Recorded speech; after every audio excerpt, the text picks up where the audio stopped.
છે. તો unit number 3નો બીજો પોઈન્ટ, પહેલાં હું ત્રીજો બોલી હતી, આત્મહત્યા, એમાં કન્ટિન્યુઅસ. તો એની અંદર આપણે છેલ્લો પોઈન્ટ જોયો, એ જોયું સ્ત્રીનું પુરુષ પર આર્થિક અવલંબન. બરાબર, કે જેની અંદર જોયું કે આર્થિક અવલંબન હોય અને સ્ત્રી કમાતી ના હોય એટલે આત્મહત્યા કરે, પણ સાથે સાથે એ જરૂરી પણ નથી કે જે આર્થિક રૂપથી પગભર છે એ આત્મહત્યા ન કરે. બરાબર છે.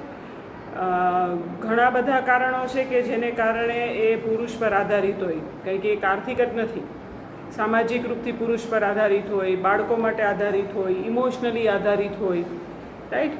એટલે માટે આ પણ એક આડ વાત છે, પણ એ પણ સમજવી જરૂરી છે. એટલે તમને એવું લાગે કે ઓકે આર્થિક રૂપથી અવલંબિત નથી અને આર્થિક રૂપથી પગભર છે એટલે એ સ્ત્રી આત્મહત્યા ન કરે એવું જરૂરી નથી, કંઈ બીજા કારણો પણ હોઈ શકે. પછી છે એમાં સામાજિક અસલામતી. કદાચ આ જ વાતને કન્ટિન્યુઅસ કરાશે કે કદાચ આર્થિક રૂપથી એ પગભર હોવા છતાં બી સામાજિક સલામતી છે ને એ હસબન્ડ તરફથી મળે, કારણ કે આપણું સમાજની વ્યવસ્થા એવી છે, આપણો દૃષ્ટિકોણ એવો છે, આપણે જે સ્ત્રી પરિણીત છે, હસબન્ડની સાથે રહીએ છીએ, એને આપણે વધારે સન્માનજનક રીતે જોતા હોઈએ છીએ. બરાબર છે. એટલે જ્યાં સ્ત્રી સામાજિક રૂપથી પોતાની જાતને અસલામત સમજશે, બરાબર, અને એની સામે એને સપોર્ટ નહીં મળે, ચાહે હસબન્ડનો, ચાહે સાસરાનો, ચાહે ઘણી વખત ઇવન બાળકોનો કે પેરેન્ટ્સનો, ત્યારે પણ એ આત્મહત્યા કરે. એટલે ઘણી બધી વૃદ્ધ સ્ત્રીઓ છે જેને તમે છાપામાં વાંચો તો એમ કે આત્મહત્યા કરી. ભલે છાપામાં કારણ ગમે એ આવે, બીમાર હતા, લાંબા સમયથી બીમાર હતા, પણ બની શકે કે એક કરતાં વધારે કારણો હોય ને એમાંનું એક કારણ આ પણ હોય કે પછી દીકરાને આધારિત હોય, સારી રીતે રાખતા ન હોય, હેરાન કરતા હોય, સાચવવા તૈયાર ન હોય, વૃદ્ધાશ્રમમાં મૂકવા માટેની વાતો કરતા હોય, તો એનાથી એ પોતાની જાતને અસલામત સમજે અને આત્મહત્યા કરે.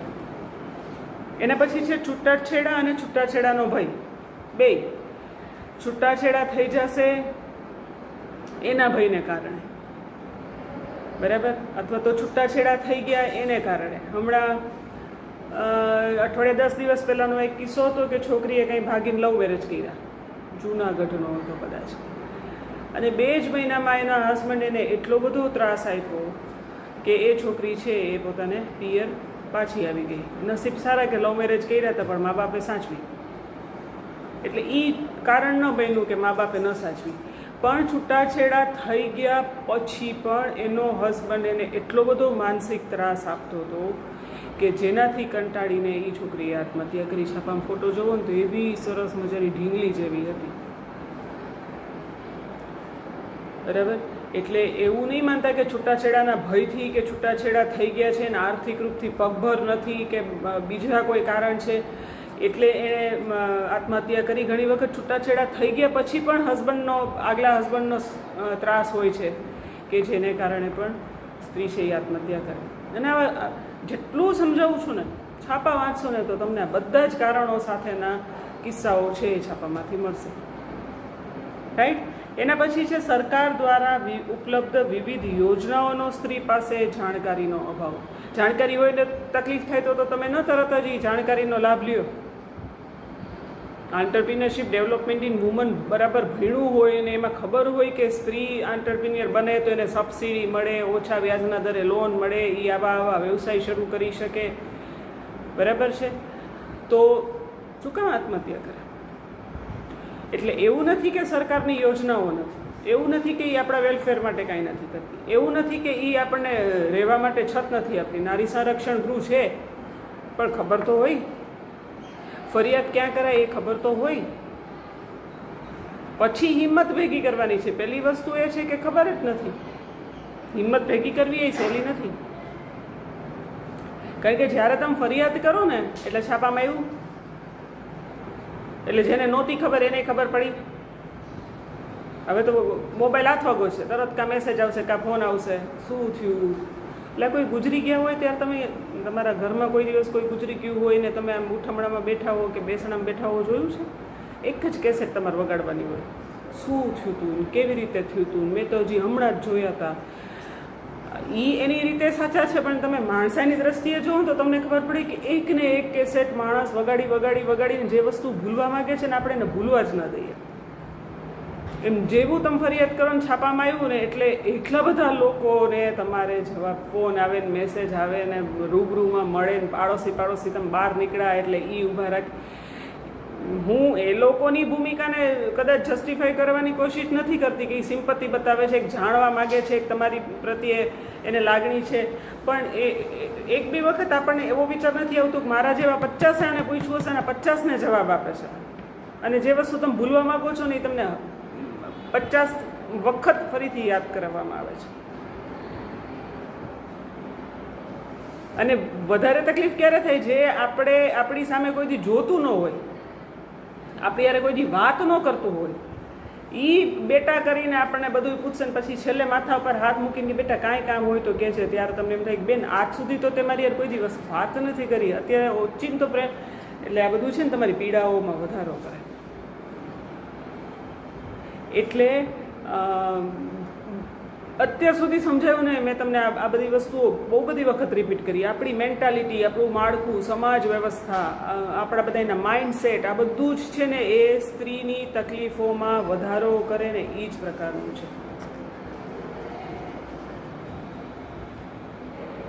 એક એક્ઝામ્પલ આપું. કોઈ માણસ છે ને, આ આપણે એક મેન્ટાલિટીનું એક્ઝામ્પલ છે કે કોઈ માણસને કેન્સર થયું છે એટલે આપણે એને જોવા જઈએ છીએ, બરાબર? આપણા વ્યવહાર હોય, સામાજિક વ્યવહાર હોય, એની સાથેના સંબંધ હોય, જવું જોઈએ. પછી એમાં છે ને બે વસ્તુ છે જે મને નથી ગમતી ને એમાં માયલી. એક વસ્તુ એ કે અહીંયા જઈને પછી પાછા મારા ને તમારા જેવા બુદ્ધિવાળા છે ને એ કેન્સરથી તમારા ઓળખીતામાં કોણ કોણ મરી ગયું છે એની વાત તમે અહીંયા કરશો. એટલે ઓલો બિચારો જે બેઠો થતો હોય ને એ પાછો નેગેટિવ થિંકિંગમાં પડે. અને બીજું, જાય ને એ એટલે આમ કલાક અડધી કલાકનો ટાઈમ લઈને ગયા હોય ને એવી રીતે જાય. એટલે ઓલો જે પેશન્ટ છે એને આરામ કરવા માટે ટાઈમ દેવો જોઈએ એવી આપણને ખબર નહીં પડે ને. એનાથી વધારે શું થાય પછી કે એને તો જોવા માટે આપણે એક તો નહીં ગયા હોય ને, હવે કેટલાય ગયા છે તો ઓલા એના ઘરના છે ને એ તમે જેટલા આવ્યા છે ને એના ચા ને પાણી નાસ્તો ને આન તેન એ પૂછવામાં જ રહી. એટલે ખરેખર ઓલા પેશન્ટને જે ધ્યાન દેવાનું છે ને એની ઉપર એ ધ્યાન દઈ નહીં શકે, અથવા તો ત્યારે એનામાં હોશ નહીં રહી. આ આપણી સમાજ વ્યવસ્થા સાચી છે ખોટી છે એને મારે જસ્ટિફાઈ નથી કરવી. પછી ઊંધી રીતે જોયો તો એમ થાય ન જાય તો ખરાબ લાગે, એવું બને. પણ આ એક છે. તો અહીંયા બી આખા જેટલી ઘટનાઓ છે ને એમાં તમે જોશો ને તો તમને લાગશે કે સમાજની ભૂમિકા છે એ ઘણી બધી જગ્યાએ બિનજરૂરી છે, અથવા તો પીડિતાની તકલીફમાં વધારો કરે એવી છે. તો એની સામે પીડિતા પણ એવી હોય છે કે પોતાની તકલીફ દૂર થઈ શકે એવી જે યોજનાઓ છે એની એને જાણકારી હોતી નથી, બરાબર? એટલે તમે બહુ નસીબદાર છો હોમ સાયન્સમાં એવા.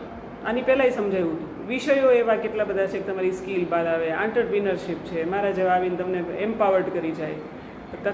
તકલીફ એકચ્યુઅલી તમારી પાસે આવતા બીવી જોઈએ, પણ જ્યારે તકલીફ આવે છે ને ત્યારે એકચ્યુઅલી આ છે ને શું થઈ જાય. મેં તમને આજે સમજાવ્યું ને એમ કે ઘણી બધી વખત પરિસ્થિતિ તમારી સામે એવી આવીને ઊભી રહી જાય છે ને કે તમારી નિર્ણય લેવાની ક્ષમતા છે ને એ શૂન્ય થઈ જાય. અને આજે સવારે સમજાયું એમ કે સલાહ દેવી બહુ સહેલી છે.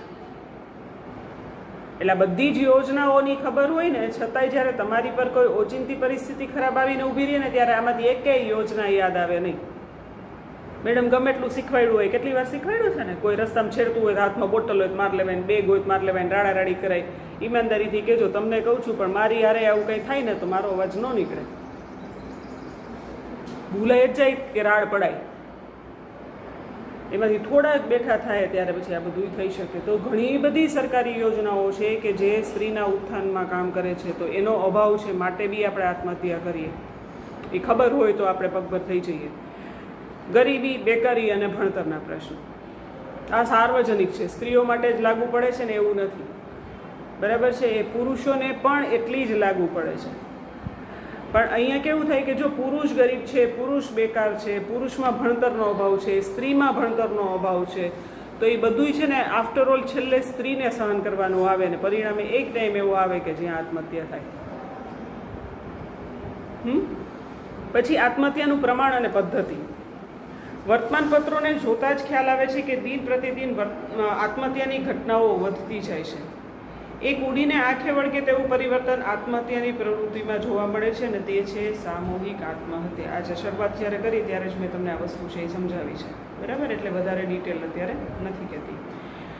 એ બે વસ્તુ જોઈ લે કે કુટુંબના બધા સભ્યો આર્થિક, સામાજિક, માનસિક કે કૌટુંબિક કારણસર આપસી સહમતિથી સામૂહિક આત્મહત્યા કરે છે, બરાબર? અને બીજું છે માતા પોતાના બાળકોને સાથે લઈને આત્મહત્યા કરે છે.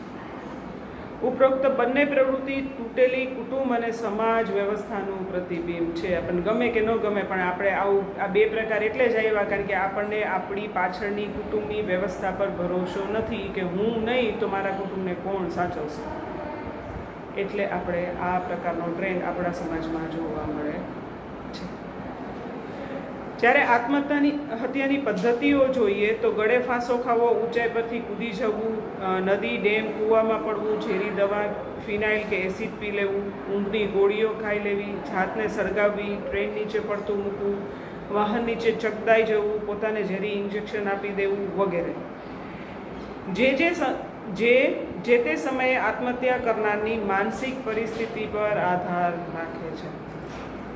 આટલા પ્રકાર છે પણ એમાંથી કયા પ્રકારથી વ્યક્તિ આત્મહત્યા કરશે ને એ એનું ત્યારે એનું માઇન્ડસેટ શું છે ને એના ઉપર છે.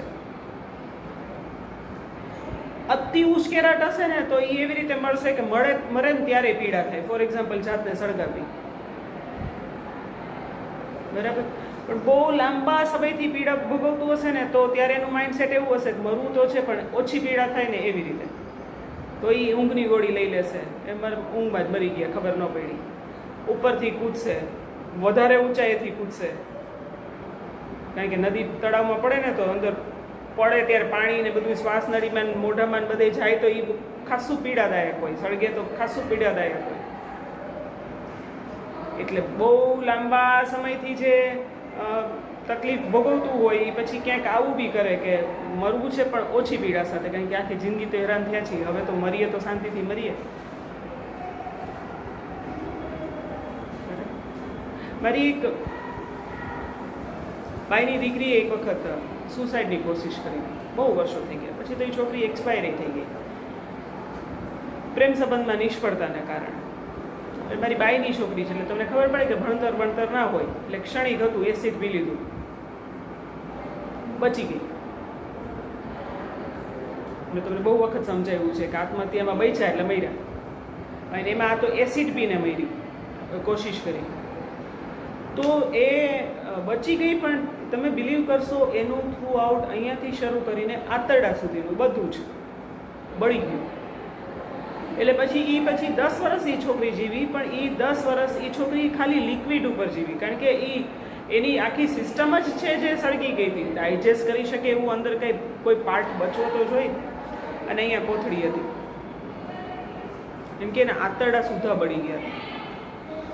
સમજાય છે ને? અહીંયા કોથળી હતી એનો મતલબ એમ કે એનું લેટ્રિન છે એ અહીંયા કાણું પાડીને એ કોથળીમાં એનું 10 વર્ષની છોકરી એવી રીતે જીવી. આવું તમને એટલે કહું છું, કોઈ દી જિંદગીમાં આવું કાંઈ કરતા નહીં ક્યારેય. કેટલી ખરાબ હાલત તમે વિચાર તો કરો. અને એની મમ્મી બાય એટલે એ બિચારા ઘણી વખત વાત કરતા હોય ને કે બેન જેટલું કમાવું છું ને એમાંથી અડધું ઉપરનું છે ને, કારણ કે બધું જ લિક્વિડ, ફ્રૂટી, નાળિયેર. તમે વિચાર કરો આમાંથી એકેય વસ્તુ મારા તમારા જેવાને રોજ પોસાય? રોજ નાળિયેર ને, રોજ ફ્રૂટી, રોજ લીંબુના શરબત ને, થમ્સઅપ ને, અને પછી આવી રીતે કર્યું હતું. એટલે અમુક વસ્તુઓમાં એના મધરને ઇમોશનલ પેલું કરે, હું કંઈ ખાઈ પી શકતી નથી, તમને પૈસાની જ પડી જ. ઓલા બેન બિચારા વેવળ વળી જાય, પણ છોકરી માટે 30 રૂપિયાનું નાળિયેર લઈ જાય. અને છેલ્લે તો હાલત એવી થઈ ગઈ હતી કે એ પછી એને કોઈ દી પાસે માગવામાં શરમ ન આવે. બુલબુલભાઈ મારી ઘરે આવી હોય ને તોય મને એમ કે મને કંઈક લિક્વિડ આપો ને, મારી મમ્મી મને રોજ આ નાટ પીવડાવીશ, તમારી ઘરે આ દૂધ છે મને દૂધ આપો ને, પછી હું એને કરી દઉં. એની મા બિચારી જિંદગીમાં ન પીવે, પછી મારી ઘરે એ આવે તો મારા બધા એને ચા ને એવું બધું કરી દેતા, પણ એની છોકરીને દૂધ. એ પોતાના ઘરે ચા પીવાના પૈસા એની પાસે ન હોય. તો આવું થાય ત્યારે તમે તો કેટલી પીડાદાયક જિંદગી જીવો છો, પણ તમારા ઘરના હેરાન થઈ જાય. ને આ તો મા દીકરી હતા. ખીજાઈ જતા કોક વખત એના મમ્મી, એ માણસ છે ને, તો આવું બી થાય. એક સર્વે મુજબ આત્મહત્યાના પ્રયત્નો સ્ત્રી દ્વારા વધુ થાય છે, પરંતુ પુરુષમાં આત્મહત્યામાં સફળતા વધારે જોવા મળે છે. એક વખત સમજાયું છે તમને કે સ્ત્રી કોશિશ વધારે કરશે પણ બચી જાય છે, પુરુષ કોશિશ ઓછી કરશે પણ જ્યારે કરી ત્યારે એક્યુરેટ હશે, બચવાના ચાન્સ ઓછા. આત્મહત્યા નિવારણ માટેના ઉપાયો. 11 સપ્ટેમ્બર આત્મહત્યા વિરોધી અથવા તો આત્મહત્યા જાગૃતિ દિન તરીકે ઉજવાય છે. આ ઉપરાંત સ્ત્રીઓની આત્મહત્યા અટકાવવાના સંદર્ભમાં વાત કરીએ તો, બરાબર, કોઈ પણ વસ્તુમાં જાગૃતતા લાવવા માટે આખા વર્ષમાં એક દિવસ સેલિબ્રેટ કરી નાખીએ અને એ દિવસ દરમિયાનમાં આપણે એના માટે જેટલું કરી શકીએ એટલું કરીએ. જેમ મેં તમને કીધું સોમવાર તમારે કંઈ કરવું છે એવું, બરાબર છે. પણ નક્કર પગલાં લેવા હોય કે જેથી કરીને સ્ત્રી આત્મહત્યા ન કરે, તો એના ઉપાયોમાં શું શું છે? તો નંબર 1, સ્ત્રી પુરુષ વચ્ચેની અસમાનતા ઘટાડવાના પ્રયત્નો કુટુંબ કક્ષાથી થવા જોઈએ. Charity begins at home. આજે બીજી વખત આ સેન્ટેન્સ બોલું છું. તમારા ખુદના ઘરથી શરૂઆત કરો. એટલે મેં તમને ઘણી બધી વખત કીધું છે કે મારા ઘરની અંદર મારા બાળકોના ઉછેર જેન્ડર બેઝ નથી. હું તમને ત્યારે જ સલાહ આપી શકું ને, એવું જરૂરી નથી, પણ હા થોડું મારું એ ઓલું પ્રકારનું છે. એટલે તો જ્યારે ભવિષ્યમાં તમે ગૃહિણી બનો છો, તમે મા બનો છો, તો કોશિશ કરો કે એ ઉછેરમાં જાજો ભેદભાવ ન રાખો. વધારે કરી નથી શકાતું, હા એ કહું છું. સ્ત્રીઓને શિક્ષિત કરવી જરૂરી છે, બરાબર. શિક્ષણ હશે તો એને એમ થશે કે કાંઈ બી થશે તો હું પહોંચી વળીશ, હું કમાઈ લઈશ. કાયદા કાનૂનની ખબર હોય, સરકાર દ્વારા આપણા માટે જે યોજનાઓ થઈ છે એની ખબર હોય, જુદી જુદી સંસ્થાઓ જે સ્ત્રી માટે કામ કરે છે એની ખબર હોય, એટલે એ આત્મહત્યા કરવા નહીં જાય, બરાબર છે. એક આડ વાત કરું, શિક્ષિત એટલે ખાલી ડિગ્રીની વાત જવા દેજો. તમને ખાખરા, પાપડ, નાસ્તા, મસાલા, સુકવણી આવડતું હશે ને તોય તમે સર્વાઈવ થઈ જશે. શરબત બનાવતા આવડતું હશે, કેટલું બધું શીખો છો. મસાલાઓ બનાવતા આવડતું હશે, શરબત બનાવતા આવડતું હશે, પાર્ટી અરેન્જ કરતા આવડતું હશે, જ્યુસ બનાવીને વેચતા આવડશે, સૂપ બનાવીને વેચતા આવડે, કઠોળ બનાવીને વેચો, તો ઘરગથ્થું આપણને કેટલું બધું આવડે છે. એટલે શિક્ષિત એટલે ખાલી ડિગ્રીના રેફરન્સમાં જ શિક્ષિતની વાત નહીં કરતા, પણ ભરત ગૂંથણ કેટલું સારું આવડે છે આપણને. એ પાછળ એક બેન બે છે, મારા કોઈ પણ કપડાનું ફિટિંગ હોય થી માંડીને ઓલ્ટરેશન હોય, ફાટી ગયું હોય, તૂટી ગયું હોય, કાંઈ બી હોય ને એ અમે એની પાસે કરાવીએ. ઓલ્ટરેશન કરાવીએ ને, આ જ પંજાબી છે, 20 રૂપિયા લે. એ બેનની ઘરે હું જેટલી વખત ગઈ ને, એ બેન કોઈથી નવરા ન બેઠા હોય. મારી પહેલાં 1-2 જણા તો બેઠા જ હોય. હું તો ફોન કરીને ગઈ હોઉં ને તોય, અને કોઈ ન હોય તો એને કાંઈ સિલાઈ કરે છે, નવા કપડાં બી સીવે છે બહુ રિઝનેબલ પ્રાઇઝમાં. મારા દરજી પાસે હું કુર્તી કરાવું છું તો એ એક કુર્તીના 300 રૂપિયા લે છે, આ બેન 125-150 રૂપિયા લે છે. પણ આવું ઓલ્ટરેશનનું કામ બી એની પાસે એટલું બધું છે કે મને લાગે છે કદાચ મારા કરતાં વધારે કમાતા હશે. આવડે તમને બધાને સિલાઈ મશીન આવડે છે ને, એ ભણોય છો અને એ શીખવું કાંઈ અઘરું નથી. એટલે સર્વાઈવ થઈ શકાય. શિક્ષિત એટલે ડિગ્રી જ નહીં, કોઈ પણ પ્રકારની સ્કિલ જો તમારામાં હોય ને, હિંમત કરવાની છે બસ ખાલી, પછી આપોઆપ બધું થશે. પછી છે સ્ત્રીઓને તેમના માટે બનાવેલા કાયદાઓ, સુવિધાઓ, મદદરૂપ બનતી સંસ્થાઓથી માહિતગાર કરવા. સ્ત્રીઓને જરૂર હોય ત્યારે કાઉન્સેલિંગ, સલાહ કેન્દ્રો દ્વારા મદદ કરવી જોઈએ. સ્ત્રીઓને માનસિક રીતે સશક્ત કરવી ખૂબ જ જરૂરી છે, કારણ કે કાયદા તરફથી તેને મળતા રક્ષણ, હક, અધિકારનો ઉપયોગ કરવા માટે તે સમર્થ બનશે જ્યારે તે માનસિક રીતે સશક્ત હશે. કારણ કે વકીલ પાસે જવું, પોલીસ સ્ટેશને જવું, એના માટે બહુ હિંમત જોઈએ, યાદ રાખજો. કારણ કે આપણી સિસ્ટમ છે ને એ એવી છે, એ પહેલાં તમને જે રીતે પ્રશ્ન પૂછશે ને તો તમને શરૂઆતમાં તેમ થશે કે એ ભાઈ હું પીડિતા છું કે હું આરોપી છું. સાસરામાં 5 વર્ષ સહન કરીને ફરિયાદ કરશો ને એટલે પેલો એ પ્રશ્ન પૂછશે 5 વર્ષ તો સહન થયું ને, અરે તો એ મારો વાંક? 5 વર્ષ મેં સહન કર્યું એ મારો વાંક? બરાબર છે, કે બળાત્કાર થાય છે, કે છેડતી થાય છે, તો એ પહેલું છે ને આ બધી જ આપણી સિસ્ટમ, આપણો કહેવાતો સમાજ, એ પહેલાં તમને પ્રશ્ન કે તમારી સામે જે રીતે જોશે, કે તમને જે જેસ્ચર બતાવશે ને, તો પહેલું તો તમને એ જ થશે કે ભાઈ હું ગુનેગાર છું. એટલે માનસિક રૂપથી સ્ટ્રોંગ રહેવું બહુ જરૂરી છે, પછી જ આ બધા એના ઉપયોગ કરી શકશું, બાકી નહીં કરી શકો. બરાબર. પછી જીવન મૂલ્ય સમજાવવું જોઈએ. આપણું લાઈફ બહુ મહત્ત્વની છે, તમને સમજાયું છે ને. આત્મહત્યા કરશો તો પાછું નર્સરીથી ભણવું પડશે, એટલે આ લાઈફ બહુ વેલ્યુબલ છે. ઠીક છે. ધર્મ સ્ત્રી પર ખૂબ જ અસરકારક પરિબળ છે, માટે ધર્મગુરુ આધ્યાત્મિકતા એ સ્ત્રીને ખરાબ સમયમાં લડવામાં મદદરૂપ બનશે. મેં બહુ બધી વખત તમને ધર્મનું એક્ઝામ્પલ આપ્યું છે કે ધર્મ કોઈ પણ ધર્મમાં હોય, ભગવાન હોય, સંપ્રદાય હોય, બરાબર છે, મોટિવેશનલ સ્પીકર હોય, જે બી છે એ તમને સશક્ત થવામાં અને આવી ખરાબ પરિસ્થિતિમાંથી પાસ થઈ જવામાં મદદરૂપ થશે. સ્ત્રી સાથે દુશ્મનાવટ ન કરતા તેનો સહારો ને એનો દોસ્ત બને. કારણ કે સ્ત્રીની તકલીફમાં વધારો કરવામાં બહુ મહત્ત્વનો ભાગ ભજવે છે. એટલે એવી પરિસ્થિતિઓથી ટળવું. ક્યાંય એવું નિમિત્ત ન બનવું કે કોઈ સ્ત્રીની પીડામાં તમારા થકી વધારો થાય. એટલે ચાહે મેરિડ પુરુષના પ્રેમમાં ન પડવું, દેરાણી જેઠાણી નણંદને હેરાન ન કરવી, સાસુને હેરાન ન કરવા, ભાભીને હેરાન ન કરવી મમ્મીની ફેવરમાં, એવું ના કરવું.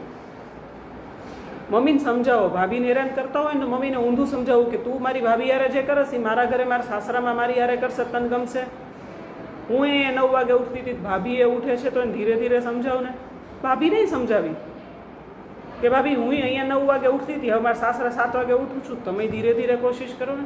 તો આવું કરવું. ફૂટ પડાવવાના ધંધા ન કરવા, ક્યારેય નહીં. સામાજિક નીતિ નિયમોમાં પરિવર્તન લાવવું જોઈએ. જેમ કે આજકાલ ઉચ્ચ જ્ઞાતિઓમાં પણ લગ્ન પાછળ થતા ખોટા ખર્ચ, દેખાડાને બદલે સાદાઈથી લગ્ન, સમૂહ લગ્નમાં લગ્ન કરવાની શરૂઆત કરી, જે દહેજ પ્રથા જેવી પ્રથાને દૂર કરવામાં મદદરૂપ થશે. અને સાદાઈથી કરશો તો પૈસા બચ્યા હશે. ખરાબ સંજોગો આવશે ને તો એ જ પૈસા કામ આવશે. અને પહેલાં સમજાવ્યું છે કે લગ્નમાં 10 લાખનો ખર્ચો કર્યો ને 6 મહિના તમે પાછા આવ્યા તો 10 લાખ પાછા માગવા જવાય કોઈ પાસે? તમે 500 રૂપિયાની થાળી ખાઈ ગયા તો હવે લાવો એ પૈસા પાછા. એટલે સાદાઈથી લગ્ન કરશો ને તો એનાથી પણ દહેજ પ્રથા છે એની ઉપર રોક લાગશે ને દહેજથી પણ બહુ બધા અપવૃત્તિઓ થાય છે. સ્ત્રી વિશેના ખ્યાલોમાં પરિવર્તન કરવું ખૂબ જ જરૂરી છે. તે વ્યક્તિ છે, તેને પોતાનો ગમો, અણગમો, મત, વિચારો, સ્વપ્નો, અધિકારો હોય છે એ સ્વીકારવું જરૂરી છે. વ્યક્તિ તરીકે જેમ મેં તમને કીધું, છોકરાઓ પૂછ્યું તમને જે ગમે છે એ કરો. અરે મારા છોકરાઓ એટલા મોટા થઈ ગયા છે કે મને એવું કહે છે, પણ એકચ્યુઅલી શરૂઆત છે એ લગ્નમાં તમે પરણીને જાઓ ને ત્યારથી આ વસ્તુની શરૂઆત થવી જોઈએ કે હસબન્ડ છે, સાસુ છે, સસરા છે, બીજા સભ્યો છે, એણે તમને વહુ કરતાં એક વ્યક્તિ તરીકે તમારા પોતાના મત હોય, તમારા ગમા હોય, અણગમા હોય, ઈચ્છા હોય, અનિચ્છા હોય એને માન આપવું જોઈએ. બરાબર. છેલ્લે છે એ છે ઉપસંહાર. આમ આત્મહત્યા એટલે ઈરાદાપૂર્વક કરાતું કૃત્ય જેની પાછળ આર્થિક, સામાજિક, કૌટુંબિક, માનસિક કે સમાયોજન સંબંધી કારણો રહેલા છે. જેને સમયસર ઓળખીને દૂર કરવામાં આવે તો ઘણા આત્મહત્યાના બનાવો અટકાવી શકાય છે. આત્મહત્યા માટે એવું કહેવાય છે કે તે ઘણીવાર ક્ષણિક આવેશમાં લેવાયેલું પગલું છે. જો તે ક્ષણને સંભાળી લેવામાં આવે તો કોઈની જિંદગી બચાવી શકાય છે. જ્યારે આત્મહત્યાનું બીજું લક્ષણ એ છે કે નિરાશ થયેલી વ્યક્તિ વારંવાર પોતાની વાતચીત અને વર્તનમાં જીવન પ્રત્યેની ફરિયાદ વ્યક્ત કરતા જ હોય છે. જો આ નિરાશાને ઓળખી તેનું કાઉન્સેલિંગ કરાય, તેની સમસ્યાને ઉકેલવાના પ્રયત્ન કરાય તો વ્યક્તિનું જીવન બચાવી શકાય છે. આમ થોડી જાગૃતતા કોઈના જીવનને બચાવવામાં મદદરૂપ બને છે. ખાસ કરીને સ્ત્રીઓ સંવેદનશીલ હોવાથી તેના કિસ્સામાં તો ખાસ આ બાબત મદદરૂપ થાય છે. એટલે 2 રીતે આત્મહત્યા થાય છે. ઘણી બધી વખત સમજાવ્યું છે. કાં ક્ષણિક છે અને કાં તો વારંવાર એની વાતચીતની અંદર એની તકલીફને લીધે આના કરતાં તો મરી જવું સારું, આવા ઉલ્લેખ થતા હોય છે. આ બંને પરિસ્થિતિ જો સંભાળી લેવામાં આવે, એને કાઉન્સેલિંગ કરવામાં આવે, એની વાત સાંભળવામાં આવે, એની તકલીફ દૂર કરવાના પ્રયત્નો પણ કરવામાં આવશે તો એક જિંદગી છે એને તમે બચાવી શકશો. અને એક જિંદગીની કિંમત એટલે એના મા બાપને પીડાથી મુક્ત રાખો છો, એના બાળકને પીડાથી મુક્ત રાખો છો, એના ભાઈ બહેનને તમે પીડાથી મુક્ત રાખો છો. આયશાની બેનને સ્ટ્રોક આવ્યો છે ને હોસ્પિટલમાં છે. એટલે એક જિંદગી બચાવો છો એટલે એક જિંદગી નથી બચાવતા, તમે અનેક જિંદગી બચાવો છો. બરાબર છે? તો અહીંયા સુધી છે તમારું આજે તમારું આત્મહત્યાનું પોઈન્ટ છે એ પૂરો થયો. ઓકે.